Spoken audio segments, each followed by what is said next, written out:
Hello everyone, स्वागत है आप सभी का आज के सेशन में। और मैं हूं आपका नेट वाला भैया। हमारी आज की जो टॉपिक होने वाली है वो अक्सर बच्चों का ये प्रॉब्लम रहता है जो भी यूजीसी नेट क्वालिफाई कर लेते हैं या फिर पीएचडी कर रहे होते हैं कि भैया रिसर्च पेपर कैसे लिखें, है ना। तो आज हम उस टॉपिक पर डिस्कस करने वाले हैं और बहुत अच्छे से डिटेल में ये भी देखेंगे कि हम टॉपिक को लिखें कैसे, हम टॉपिक को पहचाने कैसे, हम कौन से टॉपिक पे रिसर्च पेपर लिखें। अब देखो, सवाल ये तो है कि भाई साहब रिसर्च पेपर लिखना है तो उसके लिए फाइंड आउट क्या करनी पड़ेगी। पहला चीज कि सर टॉपिक क्या हो। देखिए, अक्सर ऐसा माना जाता है कि जब भी आप पीएचडी करते हैं या पीएचडी के प्रोसेस में होते हैं तो एंटायर प्रोसेस आपका दो पेपर आपके टॉपिक से रिलेटेड होना कंपलसरी ऐसा माना जाता है। तो जैसे अगर आपने कोई टॉपिक चुन लिया है और उस टॉपिक पे आप अपना पीएचडी रजिस्ट्रेशन करा चुके हैं तो उसी टॉपिक से रिलेटेड दो पेपर आपके किसी अच्छे जर्नल्स में होने चाहिए। तो पहला बात हो गया कि सर उसी टॉपिक से रिलेटेड हम एक पेपर लिख लें, दो पेपर। और उसके बाद क्या, दूसरा पेपर कहां से हम ये ढूंढ पाएंगे कि तो अब मेरा टॉपिक क्या होगा। देखिए, जब आप पेपर ये सिनॉप्सिस सबमिट करते हैं, जब आप फॉर्मेट सबमिट करते हैं किसका, रजिस्ट्रेशन के टाइम में पीएचडी का, तो वहां ऑब्जेक्टिव डिसाइड करते हैं कि हम ये ऑब्जेक्टिव लेंगे और मेरे रिसर्च का ड्यूरिंग द पीएचडी मेरे पास ये ऑब्जेक्टिव होगा। उस ऑब्जेक्टिव से रिलेटेड आप पेपर बना सकते हैं। उसके बाद क्या है सर, कोई नई चीज अगर हो रही है, जैसे अगर आपको बहुत मन है कि मैंने दो पेपर लिख लिया पीएचडी से, अब क्या है किसी नई चीज पर, किसी नए टॉपिक पर पेपर लिखना होता है, तो आप अगर लास्ट वीडियो में मैंने बताया था कि कहां कहां से जर्नल्स आपको मिल जाएंगी, कौन कौन सी अच्छी जर्नल्स है, और उस जर्नल के वेबसाइट पे आपको सब कुछ मिल जाएगा, क्या नई चीजें आ रही है, किस टॉपिक पे पेपर लिखना है, ये सारी बातें वहां मिलती है। तो वहां से भी आप इंफॉर्मेशन ले सकते हैं कि आपको टॉपिक कहां से लिखनी है। तो मैं इसको समअप करूं, तीन जगह। क्या, आप अपने पीएचडी टॉपिक से रिलेटेड जो है वो पेपर लिख सकते हैं, आप अपने पीएचडी ऑब्जेक्टिव से रिलेटेड पेपर लिख सकते हैं, अब अपने किसी नए वेबसाइट, जो कि नई वेबसाइट नहीं, जर्नल, जो अच्छा जर्नल हो, चाहे वो स्कोपस इंडेक्स्ड हो, एबीडीसी हो, चाहे वो और भी यूजीसी केयर लिस्ट हो, है ना। तो यहां से जो रिलेटेड जर्नल्स होंगे, जो वहां से आप उसकी वेबसाइट पे जाकर आप चेक कर सकते हैं कि कौन सा वेबसाइट में कौन से टॉपिक से रिलेटेड लिखा हुआ है। हाँ, ये रिकमेंडेशन दिया जाता है, ऐसा सलाह दिया जाता है कि जब भी आप किसी फील्ड से हो, जैसे साइंस की फील्ड से हो, तो साइंस से रिलेटेड बहुत सारे जर्नल्स होंगे, आप उसमें अपना पेपर पब्लिश करवाएं जो बेस्ट जर्नल्स हो। और उसके बाद जैसे कॉमर्स से फील्ड हो तो कॉमर्स वाला आप जो जर्नल्स होगा उसमें पब्लिकेशंस करवाएं। तो फिर आपका पेपर में एक क्या होती है, एक स्ट्रॉन्ग पॉसिबिलिटी होती है कि भाई साहब आपका पेपर बढ़िया जगह पे पब्लिश होगा, है ना। अब सर पहला सवाल खत्म हो गया कि सर रिसर्च पेपर जो है आपका टॉपिक क्या होगा, टॉपिक ढूंढना अब मैं आ गया। अब हम बात आती है कि लिखना शुरू करें, हाउ टू राइट, है ना, लिखना शुरू कैसे करें। क्योंकि हमारे पास क्या होते हैं, कंटेंट बहुत होते हैं, हमारे दिमाग में बहुत सारी चीजें चल रही होती है, लेकिन उस सारी चीजों को एक साथ समअप करके एक पॉइंट, एक टॉपिक ले आना बड़ा मुश्किल काम है। तो देखिए, इसके लिए एक सबसे बेस्ट सॉल्यूशन है। क्या बेस्ट सॉल्यूशन है सर? इसके लिए सबसे बेस्ट सॉल्यूशन है आपका लिटरेचर रिव्यू करना।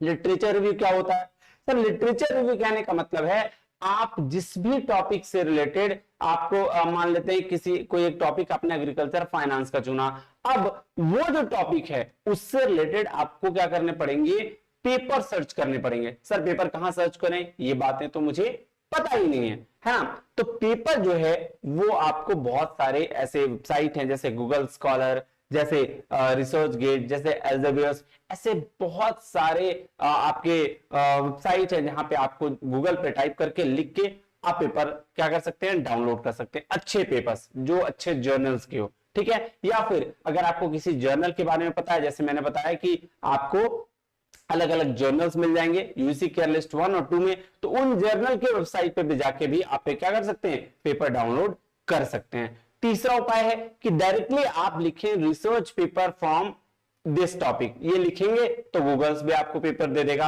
तो बहुत सारे जगह से कम आप कोई भी एक पेपर लिखने के लिए 15 से 20 पेपर कलेक्ट करें और उसमें से पेपर पढ़ना शुरू करें। आप जल्दी में ना रहें, आप बहुत जल्द में ना रहे कि मुझे 1 महीने में 10 दिन में पेपर लिख के खत्म कर देना है, आप थोड़ा टाइम दें, क्योंकि वो पेपर आपका पब्लिश तभी अच्छे जगह पे होगा जब आप उस पर टाइम देकर अच्छे तरीके से लिखोगे, वरना पेपर पीयर रिव्यूड भी होते हैं, पेपर यूजीसी केयरलेस में भी जाता है, पेपर इंटरनेशनल लेवल के जर्नल्स में भी जाते हैं। तो आपको ये बात का ध्यान रखना है कि जितनी मेहनत आप पढ़ने में करोगे उतना ही अच्छा आप क्या कर पाओगे, पेपर लिख पाओगे। ठीक है, अब पेपर लिखने के लिए भाई साहब एक क्या, जब आप ये चीज पढ़ लोगे, जब आप बहुत सारे लिटरेचर रिव्यू कर लोगे, बहुत सारा पेपर पढ़ने के बाद आपको एक चीज पता चलेगा। क्या पता चलेगा सर? कि उसमें ना एक फॉर्मेट होता है। ठीक है, उसमें क्या होता है, एक फॉर्मेट होता है, और उस फॉर्मेट के बेसिस पर फिर आप क्या करोगे, पेपर लिखना शुरू करोगे। ठीक है, तो आज मैं क्या करने वाला हूं, आज मैं आपको अपना एक पेपर जो मेरा पब्लिश हुआ है मैं उसको दिखाने वाला हूं। ठीक है, वो एबीडीसी जर्नल में है ना, एबीडीसी लिस्टेड है और इंटरनेशनल जर्नल में पब्लिश हुआ है।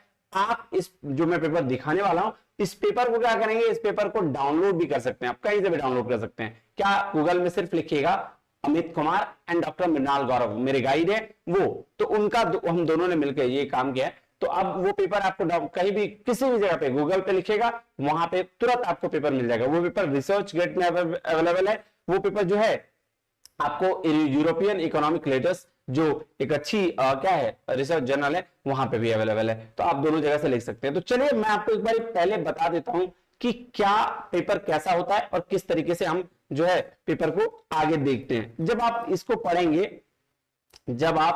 पढ़ेंगे है ना, तो आपको इस तरीके का पेपर दिखेगा। देखिए, इसमें मैं कुछ चीजें आपके साथ एक्सप्लेन कर रहा हूं, इस बात को थोड़ा ध्यान में रखिएगा।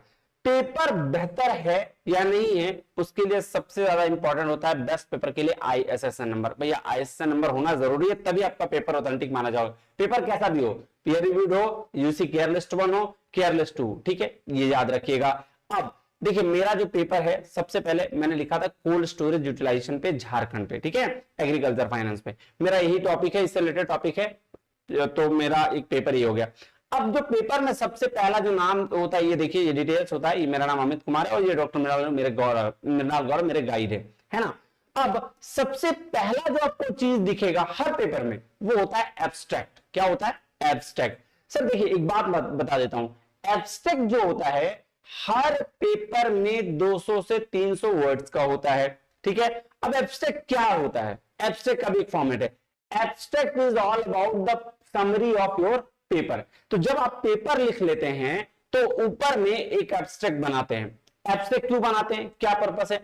एब्स्ट्रैक्ट से ही पता चल जाता है कि पेपर किस चीज की बात कर रहा है। जैसे अगर आप अभी लिटरेचर रिव्यू कर रहे हैं और आपको कोई टॉपिक पे क्या करना है, पेपर लिखना है, जैसे मैंने बताया अभी, तो आप क्या करेंगे, एब्स्ट्रैक्ट पढ़ेंगे तो आपको पता चल जाएगा कि क्या मेरा पेपर से रिलेटेड ये पेपर है या नहीं है। तो इसीलिए एब्स्ट्रैक्ट लिखा जाता है, पहला पर्पस। दूसरा पर्पस क्या होता है कि जब भी आप पब्लिश करने देंगे या किसी कॉन्फ्रेंस पे जाएंगे, ठीक है, तो सबसे पहले कॉन्फ्रेंसेस वगैरह जब होंगे तो आप पेपर वहां पे सबमिट करेंगे तो पहले वो एब्स्ट्रैक्ट मांगता है और उसी एब्स्ट्रैक्ट के बेसिस पर आपके पेपर की सिलेक्शन होती है। ठीक है, ये कॉन्फ्रेंस की बात मैं कर रहा हूं। ठीक है, तो इसीलिए एब्स्ट्रैक्ट लिखा जाता है। अब एब्स्ट्रैक्ट कब लिखते हैं? देखिए, एब्स्ट्रैक्ट बेसिकली पूरा पेपर लिखने के बाद लिखते हैं, जो पूरा पेपर का 2 से 300 वर्ड्स में कंप्लीट कर देता है। ठीक है, अब उसमें कीवर्ड्स लिखे जाते हैं। कीवर्ड्स रिलेटेड किससे, कि पूरा पेपर में आपने क्या क्या कीवर्ड यूज किया है, तो ये 4, 5, 3 आपका मैक्सिमम 6-7 तक हो सकता है। ठीक है, अब जब आप कोई भी पेपर पढ़ेंगे तो वहां से इंट्रोडक्शन की शुरुआत होगी। क्या होगी सर? एक चीज आप बताना भूल गए, क्या? देखिए, अगर मैं बात करूं इसकी एब्स्ट्रैक्ट की, तो एब्स्ट्रैक्ट का भी एक फॉर्मेट होता है। क्या फॉर्मेट होता है? जैसे आपने बात लिखा है पेपर, ठीक उसी फॉर्मेट में बहुत शॉर्ट तरीके से आपको एब्स्ट्रैक्ट भी दर्शाना पड़ता है। एब्स्ट्रैक्ट में आपको सबसे पहले इंट्रोडक्शन लिखना पड़ता है ना, बेसिक इंट्रोडक्शन जो पेपर का है। उसके बाद अगर मैं इंट्रोडक्शन की बात करूं, उसके बाद क्या होता है सर? ऑब्जेक्टिव 1-2 लाइन में बतानी होती है। फिर उसके बाद मेथोडोलॉजी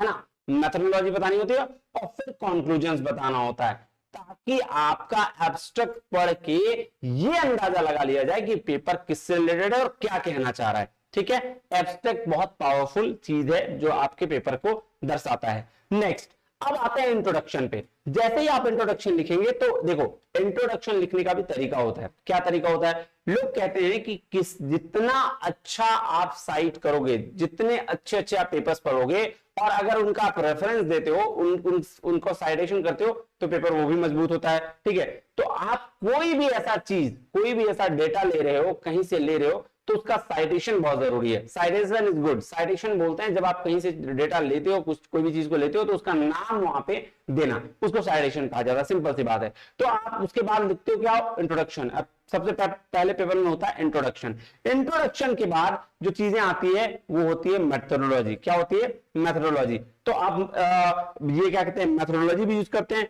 उससे पहले होता है एलआर, लिटरेचर रिव्यू। देखो, सबसे पहले इंट्रोडक्शन, फिर होती है लिटरेचर रिव्यू, है ना। जिस जिस पेपर को आपने पढ़ा है उसका आप क्या उसके बारे में आप बताते हैं कि भाई इस पेपर से हमने ये नॉलेज ली है, ये होता है। फिर ऑब्जेक्टिव होती है ना। फिर क्या होता है? ऑब्जेक्टिव होती है। फिर मेथोडोलॉजी, कि कौन सा मेथड्स को आपने यूज किया। आप देखो, मेथोडोलॉजी भी देने का अलग अलग तरीका होता है। पेपर कई तरीके के होते हैं, है ना, लेकिन आप वो किसी और दिन, किसी और टॉपिक पे, किसी और वीडियो में डिस्कस करेंगे कि पेपर कितने तरीके होते हैं। तो मेथोडोलॉजी में कभी कभी लोग क्या कहते हैं कि भाई साहब टेस्टिंग लगानी जरूरी है, ऐसा कहीं नहीं होता है। पेपर कई तरीके होते हैं। किसी किसी पेपर में आप जब प्राइमरी डेटा पे काम करोगे तो हो सकता है उसमें टेस्टिंग लगाने की जरूरत पड़े, लेकिन हर पेपर में टेस्टिंग लगाने की जरूरत नहीं पड़ती है। तो आप क्या करेंगे? आप बेसिकली यहां रिव्यू ऑफ लिटरेचर लिखने के बाद आप ऑब्जेक्टिव बताएंगे पेपर का क्या है, मेथोडोलॉजी बताएंगे। फिर ठीक है, मेथोडोलॉजी बताने के बाद आप टोटल पेपर के बारे में डेटा जो है, जिसको मटेरियल्स बोलते हैं, वो लिखेंगे। और उसके बाद फाइनली आप कंक्लूजन एंड फाइंडिंग्स पाएंगे। कंक्लूजन और फाइंडिंग्स में आने के बाद, कंक्लूजन फाइंडिंग्स होता है अपना क्या, कि भाई साहब ये क्या कहना चाह रहा है, आपका पेपर क्या बताना चाह रहा है। और कंक्लूजन के बाद आप देंगे रेफरेंसेस। सर रेफरेंस क्या है? सर रेफरेंस वो पार्ट है जहां जहां से इस पेपर में आपने कुछ भी डेटा या कोई भी ऐसी चीज जो आपने किसी अदर पेपर से ली है, उसका डिटेल, कि वो चीज, ये चीज मैंने इस जगह से ली है। तो ये पेपर का फॉर्मेट आपको क्या होगा? मिल जाएगा। क्लियर बात समझ में आ गई? और ये पेपर, अब टेंशन मत लेना, ये पेपर जो है ना आपको कहीं भी मिल जाएगा। मतलब जैसे नाम डालोगे, ये दोनों नाम देख लेना, अमित कुमार और डॉक्टर मृणाल गौरव, आपको गूगल पे मिल जाएगा। ठीक है, चलिए, तो अब मैं इसको समअप करूं। समअप करिए सर। देखिए प्रॉब्लम क्या है? फर्स्ट क्या मैंने बात करा पहले कि सर आपका टॉपिक कैसे डिसाइड हो। टॉपिक डिसाइड करने का 3 तरीका। क्या? आपके पीएचडी के ऑब्जेक्टिव से पेपर बन सकते हैं। दूसरा, आपके टॉपिक, पीएचडी टॉपिक से रिलेटेड पेपर बन सकती है। तीसरा, अगर आप किसी जर्नल के जगह पर जाते हो, जर्नल की वेबसाइट पे जाते हो, तो वहां पे टॉपिक्स जो दिए हुए थे उससे आप क्या कर सकते हो? पेपर का टॉपिक डिसाइड कर सकते हो। फर्स्ट इज टॉपिक डिसीजन वाला जो इश्यू है वो रिजॉल्व। दूसरा, लिखना शुरू कैसे करें? तो लिखने से पहले आपको पढ़ना पड़ेगा, और जब आप पढ़ लेंगे तो एक फॉर्मेट तैयार होकर आएगा, और फिर उसी फॉर्मेट में आपको लिखना पड़ेगा पेपर। ठीक है सर, शुरुआत कहां से करें? कुछ भी लिखो, कुछ भी लिखो। मतलब अगर मैं कहूं कि आपके पास, आपको ए बी सी डी कुछ भी आ रहा है, व्हाटएवर, पहले एक फॉर्मेट बना लो। क्या करो? पहले एक फॉर्मेट बना लो, जैसा मैंने अभी आपको बताया। क्या क्या फॉर्मेट होगा सर? सबसे पहले सर इंट्रोडक्शन। देखो सबसे पहले क्या होगा? इंट्रोडक्शन। ठीक है, एक फॉर्मेट बनाया, इंट्रोडक्शन। इंट्रोडक्शन के बाद एलआर, लिटरेचर रिव्यू। उसके बाद क्या? थर्ड में हो गया सर ऑब्जेक्टिव। ठीक है, फिर हो गया मेथोडोलॉजी। ठीक है, मेथोडोलॉजी के बाद एक मटेरियल, यहां पे पूरा मटेरियल रहता है, मतलब क्या क्या पेपर में है, कौन कौन सा डेटा लिया गया, सारा चीज यहां पे रहेगा। और देन यहां आ जाएगा कंक्लूजन। ठीक है, कंक्लूजन के बाद लास्ट में देंगे आप रेफरेंसेस। ठीक है, ये एक फॉर्मेट बन गया, है ना जी। अब इसी बेस पर आप पूरा एक पेपर लिख लो। आप क्या करो? पूरा पेपर लिख लो, पूरा एक फॉर्मेट बना लो इस पेपर का। और उसके बाद जब आप उस पेपर को पढ़ोगे ना, तो आपको धीरे धीरे धीरे धीरे, ये तुरंत नहीं होगा, धीरे धीरे आपको आइडिया लग जाएगा कि पेपर में क्या रखना है, क्या हटाना है, क्या चीजें जो हमारे लिए इंपॉर्टेंट है वो उसको रखेंगे। और पेपर जो है 3000 वर्ड्स में होता है, मिनिमम 3000 वर्ड्स होना चाहिए, मैक्सिमम 4-5 हजार तक भी लिखते हैं लोग, है ना। ये बात ध्यान रखिएगा। तो फिर क्या होगा? धीरे धीरे आपको वो पेपर तैयार हो जाएगा। और जब पेपर, मान लो पेपर आपके 10,000 वर्ड्स में चले गए, तो अब आपको उसमें से फाइंड आउट करना है कि क्या इस पेपर के लिए रिलेवेंट है, क्या हमें एक दूसरे से कोरिलेट करके छोड़ना चाहिए, क्या एक दूसरे से कोरिलेट करके उसमें रखना चाहिए। ये चीज तब आएगी जब आप कंटिन्यूअसली 10 से 15 पेपर पढ़ोगे, तो फिर एक पेपर लिखने की, पहला पेपर जो होगा आपका थोड़ा सा हो सकता है कम अच्छा हो, लेकिन धीरे धीरे जब 2-3 पेपर आप लिख लोगे तो आपको पेपर बेहतर तरीके से लिखना आ जाएगा।